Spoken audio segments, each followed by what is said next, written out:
Your learning objectives for mastering the cardiovascular system examination are to assess the jugular venous pressure and pulsation and the carotid upstroke, to palpate any heaves, lifts, and thrills, to determine the point of maximal impulse, PMI, to auscultate heart sounds and murmurs in 6 positions on the chest wall using the diaphragm and bell of the stethoscope, to identify S1 from S2 and distinguish systole from diastole, to identify extra sounds such as S3 and S4, and to correctly identify valvular murmurs such as mitral regurgitation and aortic insufficiency.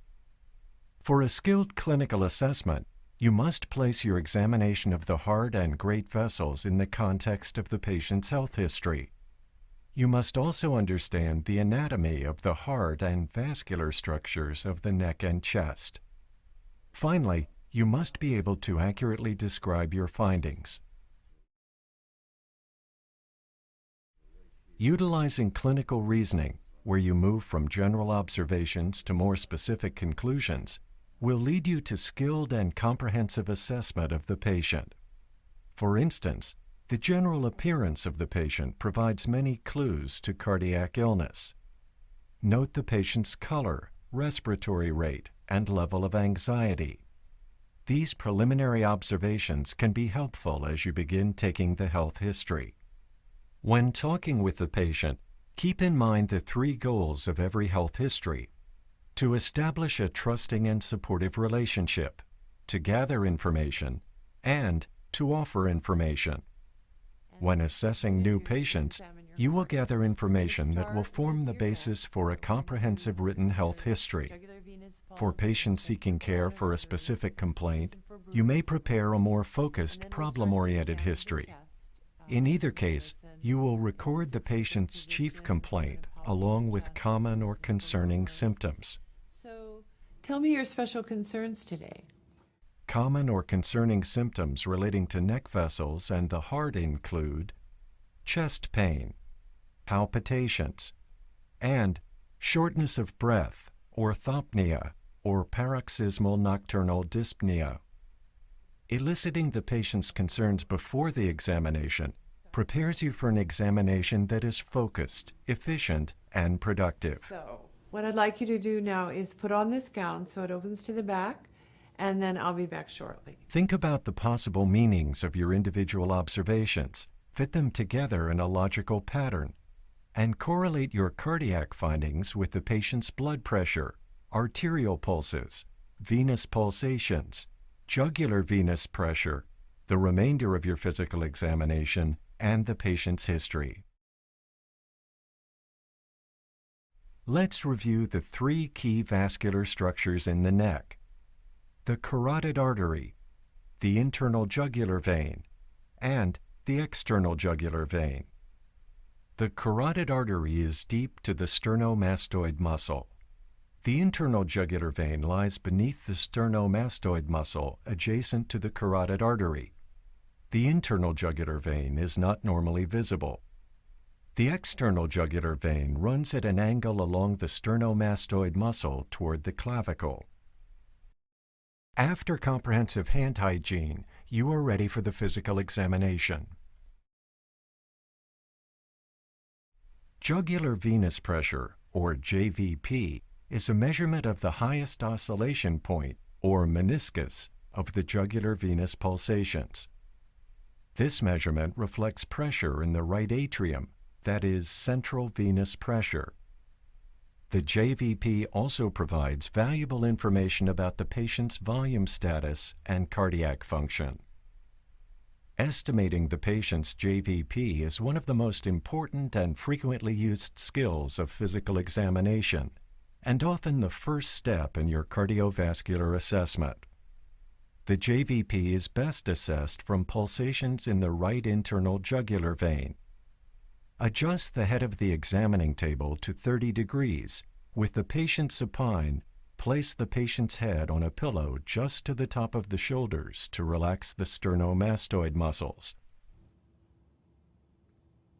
Then adjust the patient's gown and drape as necessary. Examine both sides of the neck.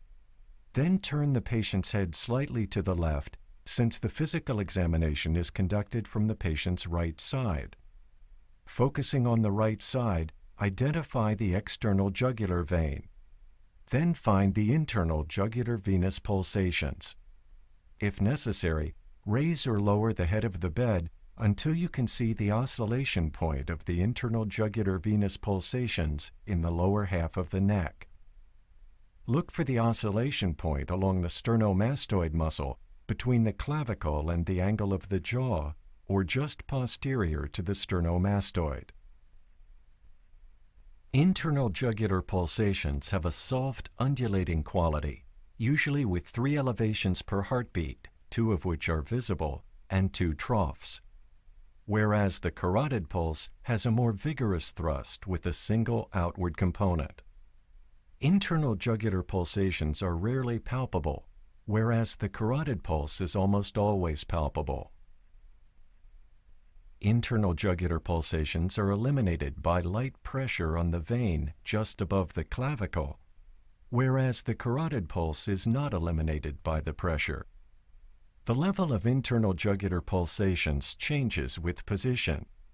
In a euvolemic patient, the level in the neck drops as the patient becomes more upright, whereas the carotid pulse is unchanged by position. Finally, the level of internal jugular pulsations usually falls with inspiration, whereas the carotid pulse is not affected by inspiration. Measure the oscillation point of pulsation in the right internal jugular vein using the following technique. Extend an elongated rectangular object, such as a 3x5 card, from the meniscus point of pulsation, while extending a centimeter ruler vertically from the sternal angle, making a right angle. To establish the true vertical and horizontal lines, place your ruler on the sternal angle and line it up with a vertical line in the room. Then place your card or other rectangular object at an exact right angle to the ruler. This constitutes your horizontal line. Make sure one edge of the card is at the point of oscillation of the jugular venous pulsations, making sure to keep the card horizontal. Read the vertical distance where the card crosses the ruler. This measurement identifies the jugular venous pressure, or JVP, the vertical distance in centimeters above the sternal angle where your card crosses the ruler. Round your measurement off to the nearest centimeter. In this patient, the JVP is about 2 centimeters above the sternal angle. Venous pressure is elevated above normal when it measures at greater than 3 to 4 centimeters above the sternal angle, with the bed elevated to 30 degrees, or more than 7 to 8 centimeters in total distance above the right atrium. These steps allow you to make an accurate measurement of the JVP that is important for assessing the intravascular volume status in euvolemic, hypervolemic, or hypovolemic patients. In hypervolemic patients, the JVP can be as high as the angle of the jaw. In hypovolemic patients, the JVP may be below the sternal angle. Next, assess the carotid pulse. The carotid pulse provides valuable information about valvular heart disease and is especially useful for detecting aortic stenosis or aortic insufficiency. Your assessment will include both palpation to assess the amplitude and contour of the carotid upstroke, and auscultation for the presence or absence of bruits from turbulent blood flow. Inspect and palpate both the right and left carotid arteries, then compare. However, do not press on both carotid arteries at once, since syncope may ensue. Place your index and middle fingers, or your thumb, on the right carotid artery in the lower third of the neck. Press just inside the medial border of a well-relaxed sternomastoid muscle, roughly at the level of the cricoid cartilage. Slowly increase pressure until you feel a maximal pulsation. Then slowly decrease pressure until you best sense the arterial pressure wave and contour. Try to assess The amplitude of the pulse. This correlates reasonably well with the pulse pressure. This illustration represents the contour of the pulse wave, that is, the speed of the upstroke, the duration of its summit, and the speed of the downstroke. The normal upstroke is brisk, smooth, and rapid, and follows S1 almost immediately. The summit is smooth, rounded, and roughly mid-systolic. The downstroke is less abrupt than the upstroke. The more familiar you are with normal readings, the easier it will be to detect abnormalities, such as a pulse that has a bounding upstroke, aortic insufficiency. These and other abnormalities of arterial pulse and pressure waves are important indicators of abnormalities of the aortic valve and cardiac function.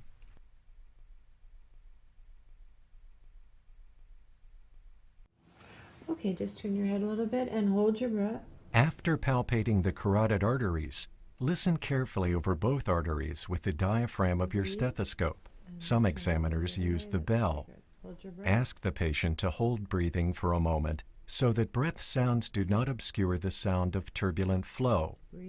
Listen for a bruit, which is a whooshing murmur-like sound, often from atherosclerotic narrowing of the carotid artery.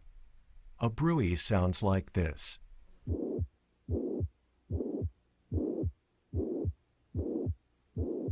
You should listen for bruits over the carotid arteries in middle-aged or older adults, or if you suspect cerebrovascular disease. Now turn to the cardiac examination and review the important features of cardiac anatomy. The right atrium forms the right border of the heart. The left atrium is mostly posterior. Neither the right nor the left atrium can be examined directly. Above the heart lie the great vessels. The pulmonary artery arises from the right ventricle and quickly bifurcates into its left and right branches. The aorta arises from the left ventricle. Most of the anterior surface of the heart is made up of the right ventricle. The left ventricle lies to the left of and behind the right ventricle. It forms the left border of the heart and produces the apical impulse. During systole, the left ventricular apex typically generates a brief tapping apical impulse, usually found in the left fifth interspace, about 7 to 9 centimeters from the midsternal line. The impulse measures about the size of a quarter, roughly 1 to 2.5 centimeters in diameter. Your examination of the heart consists of inspection, palpation, and auscultation. Let's begin with inspection and palpation. Stand at the patient's right side. Have the patient remain supine with the upper body raised to 30 degrees. First, inspect the anterior chest, noting any heaves or lifts. None are observed here. Careful inspection may also reveal the location of the apical impulse. Later in the examination, you will palpate to more clearly identify the apical impulse. Now proceed with palpating the chest wall. First palpate for heaves or thrills using your finger pads. Hold them flat or obliquely on the body surface as you palpate in the right and left second interspaces along the left sternal border and in the apical area. Ventricular impulses may heave or lift your fingers, suggesting ventricular dilatation. None is seen here. Then check for thrills by pressing the ball of your hand firmly on the chest in these same locations. If subsequent auscultation reveals a loud murmur, go back and check for thrills over that area again. Thrills suggest underlying turbulent blood flow and change how you will grade related heart murmurs. Next, identify the apical impulse. The apical impulse represents the brief pulsation of the left ventricle as it moves anteriorly during contraction and touches the chest wall. Note that in most examinations, the apical impulse is the point of maximal impulse, or PMI. However, some pathologic conditions, an enlarged right ventricle for example, may produce a pulsation that is more prominent than the apical impulse.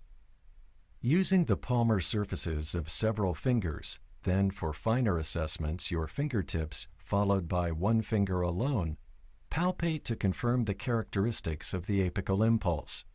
You will note its location, diameter, and amplitude.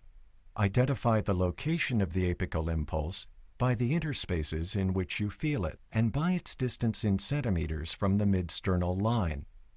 If you experience difficulty locating the apical impulse, ask the patient to tip or partially roll onto his left lateral side, that is, into the left lateral decubitus position.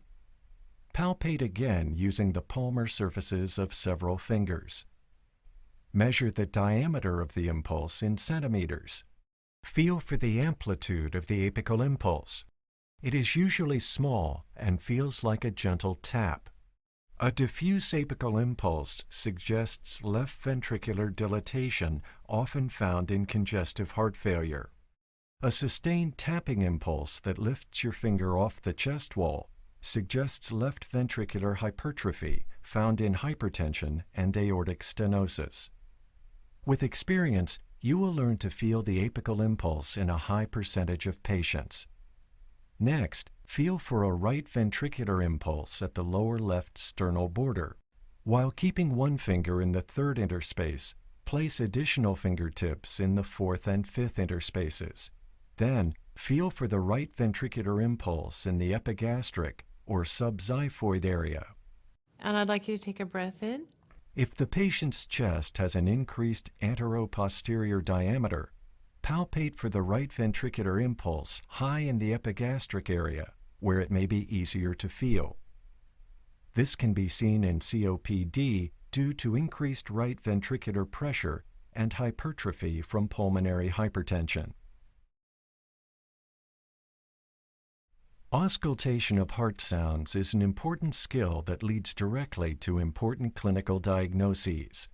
Before auscultating the heart, let's review normal heart sounds. Closure of the heart valves creates a pair of audible heart sounds. The first sound, S1, arises from closure of the mitral valve.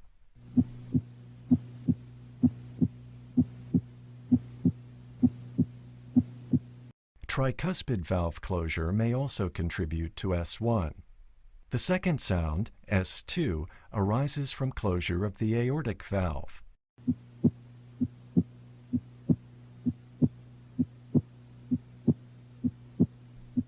Pulmonic valve closure may also contribute to S2.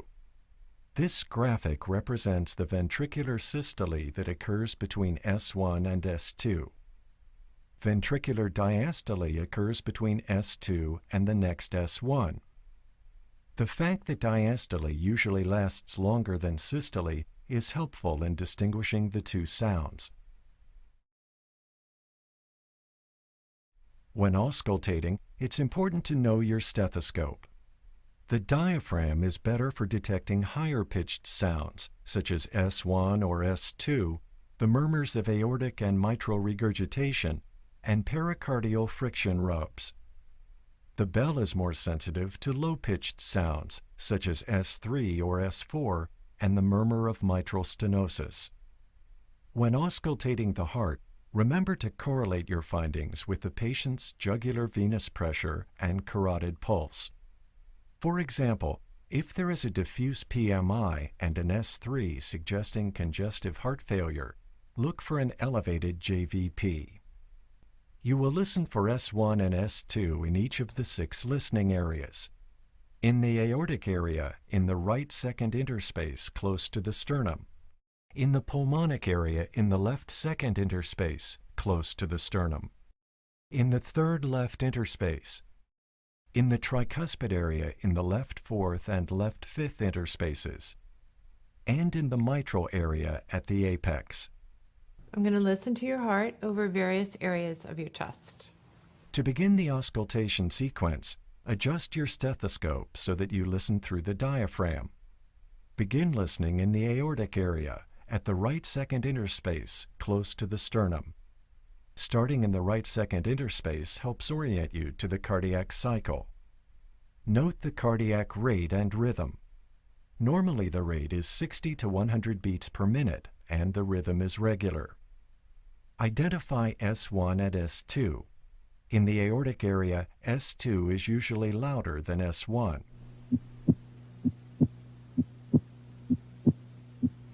S2 is also usually louder than S1 in the pulmonic area.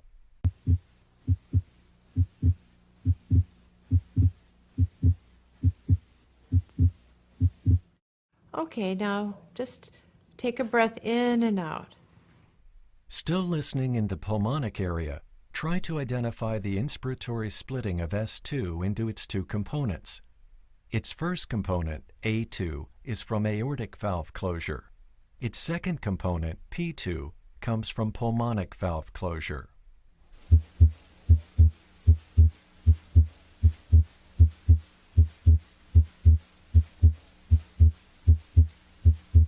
This physiologic split of S2A and S2P normally occurs during inspiration. During expiration, however, these two components are fused into a single sound, S2. Listen again.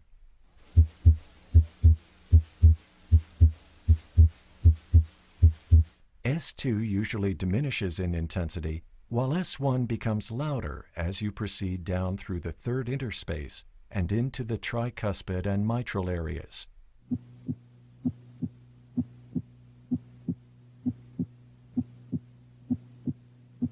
Now switch to the bell of the stethoscope. Listen next along the lower left sternal border in the left fourth and fifth interspaces. Then listen at the apex.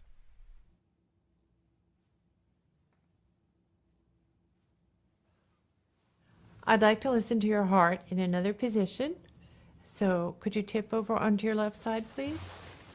To improve your ability to hear S3, S4, and the murmur of mitral stenosis, place the patient in the left lateral decubitus position. Have the patient roll partway onto his left side. This brings the left ventricle closer to the chest wall and makes low-pitched sounds more audible. Then, recheck the position of the apical impulse and place the bell lightly over that location. If the patient had an audible S3, it would sound like this.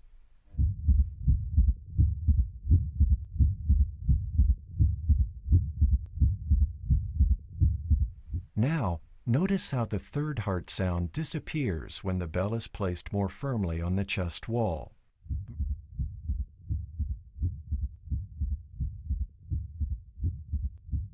Listen again with light pressure.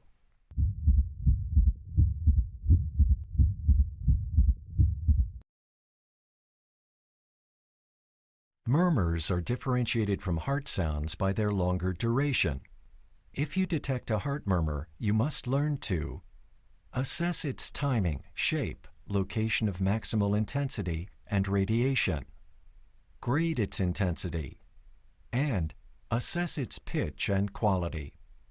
Palpating the carotid pulse as you listen can help you with timing. First, decide if you are hearing a systolic murmur falling between S1 and S2 and coinciding with the carotid upstroke, a diastolic murmur falling between S2 and S1 falling before or after the carotid upstroke. Murmurs are classified according to where they fall in systole and diastole. Palpating the carotid upstroke as you listen to the murmur is an important tip that helps you decide if the murmur is systolic or diastolic. Systolic murmurs can be early, mid, or late systolic, or even pansystolic. For example, a mid-systolic murmur heard in physiologic flow murmurs, or the crescendo-decrescendo murmur of aortic stenosis, begins after S1 and stops before S2.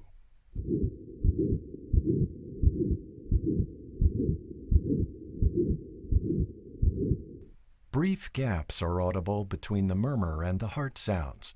Listen carefully for the gap just before S2.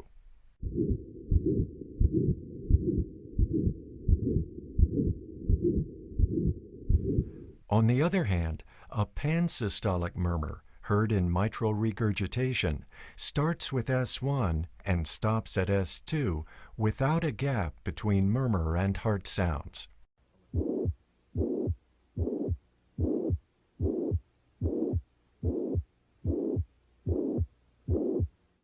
A mid-diastolic murmur, as in mitral stenosis, starts a short time after S2 and may follow an opening snap.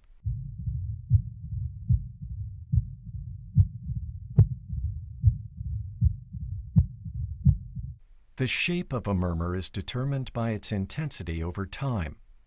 A crescendo murmur grows louder,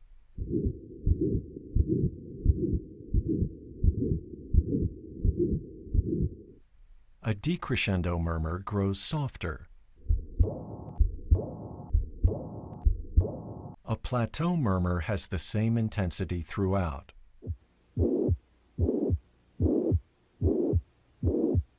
The location of maximal intensity is determined by the site where the murmur originates. Find the location by exploring the area where the murmur is loudest. Describe where you hear it best in terms of the interspace, and describe the murmur's position relative to the sternum, the apex, or the midsternal, midclavicular, or one of the axillary lines.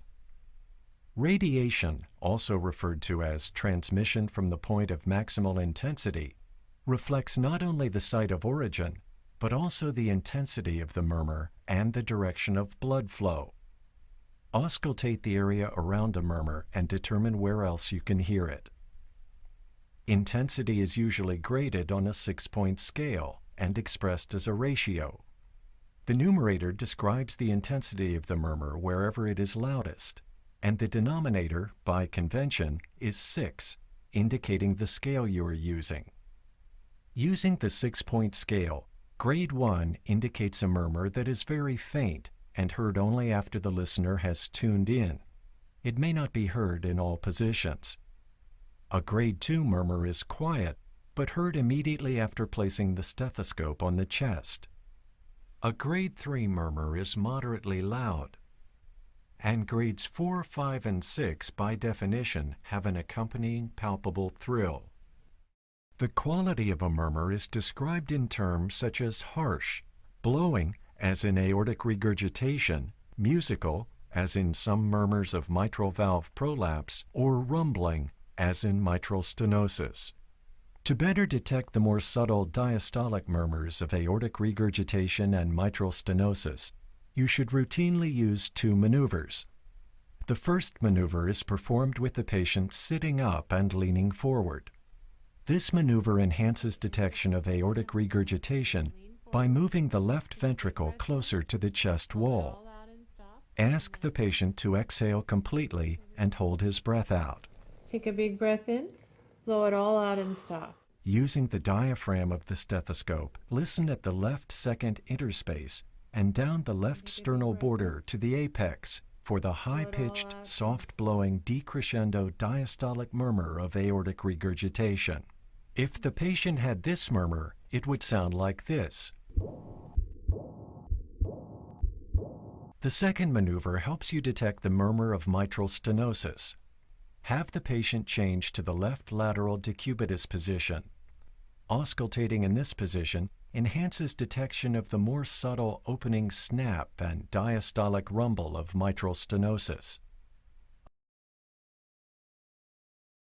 A clear, well-organized clinical record, employing language that is neutral, professional, and succinct, is one of the most important adjuncts to patient care.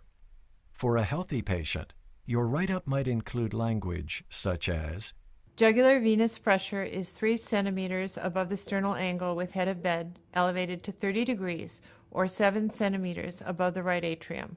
Carotid upstrokes are brisk without bruits. After practice and further review of this video, make sure you have mastered the important learning objectives for examining the cardiovascular system.